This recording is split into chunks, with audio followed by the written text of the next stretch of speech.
WhiskyJason hier, Whisky aus der Sicht eines Amerikaners, zusammen mit Tanja Bempreiksz von beim Suntory. Eine amerikanische, japanische, deutsche Gelegenheit jetzt hier. Und welche Flasche hast du heute mitgebracht? Ich habe den Baumer 15 mitgebracht, einen wunderbaren Klassiker, einen sehr leckeren Whisky, den ich dir nur wärmstens ans Herz legen kann. Wir kennen uns noch nicht. Nein, das ändert sich ja gerade. Genau, sonst würdest du wissen, ich mache rauchige Whisky gar nicht so gern, aber ist okay. Nun, was macht das Besondere hier bei Baumor aus? Baumor ist von der Insel Isla und das ist direkt die älteste Whiskybrennerei der Insel. Also die waren die allerersten, die damals Whisky dort hergestellt haben. Die haben bis heute auch die allerältesten Whisky-Lagerhäuser von ganz Schottland. Also auch verrückt. Und diese Lagerhäuser, um noch einen oben drauf zu setzen, liegen auch noch unterhalb des Meeresspiegels. Oh nein, ja, also das gibt viele Ich komme aus Schleswig-Holstein, kennen wir ganz gut. Unterhalb des Meeresspiegels, ja. Ja gut, so ähnlich vielleicht, genau. Also eine ganz traditionelle alte Brennerei, eine von 2 Handvoll Brennereien auf der Insel Isla. Wunderbares Produkt, sehr traditionell einfach. Leichter Torf, elegant zu trinken. Elegant, sehr gut. Wir waren gerade da, genau, probier mal.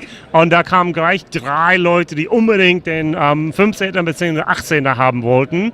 Nun, du bist eine Frau, wir sind beim Whisky, das ist schon nicht ungewöhnlich, aber es ist schon nicht, da sind schon 80% Männer hier und 20% Frauen auf der Whiskyherbst hier in Berlin. Wie bist du denn zu Whisky gekommen? Oh, eigentlich über den Rum, über einen kleinen Umweg. Oh, okay, sehr gut. Ja, über Rum und dann über Bourbon, weil Bourbon ja auch eine süßliche Richtung ist, eine süßliche Whisky-Richtung. Das hat für mich den Bogen gespannt und heute bin ich auch bei torfigen Whiskys angekommen. Aber ich musste mich dahin trinken, das geht jetzt nicht über Nacht. Genau, merke ich auch. Ich bin da langsam, wo ich halbwegs sagen, ich kann es ertragen, aber noch nicht ganz. Nun, du bist auch, glaube ich, Brand Ambassador. Wie wird man das denn bei beim Suntory? Es gibt Dinge, die passieren, die plant man nicht. Ich bin auch Quereinsteiger, ich hatte das nie gedacht und nie damit gerechnet. Aber es ist eben passiert. Ich freue mich, es gibt wirklich viel schlimmere Jobs. Ich freue mich, dass ich durch Deutschland fahren darf mit dem Kofferraum voller Whisky und dass ich Whisky-Tastings machen darf. Mit so viel Whisky-Menschen zu tun habe, Menschen, die sich dafür interessieren. Das macht irre viel Spaß. Ich bin sehr, sehr glücklich, sehr dankbar dafür. Vielleicht eine Frage Richtung Bourbon, hast du schon erwähnt. Ja. Ich sage, Deutschland ist immer ein bisschen Entwicklungsland, was Bourbon angeht. Was kann man tun, damit die Deutschen mehr Bourbon trinken? Da ist viel Aufklärungsarbeit nötig. Das machen wir auch von der Firma aus, sehr, sehr viel Bourbon-Tastings. Und die Leute sind dann, wenn sie in Berührung kommen mit Bourbon, ganz, ganz oft überrascht, was Bourbon alles zu bieten hat. Auch wie viele Facetten, wie viele Gesichter Bourbon hat. Auch was man an hochpreisigen Premium-Produkten alles bekommt und trinken kann. Und also Bourbon ist die höchst unterschätzteste Spirituosenart in Deutschland, würde ich fast sagen. Super. Es gibt da wunderbare Produkte, wirklich. Genau.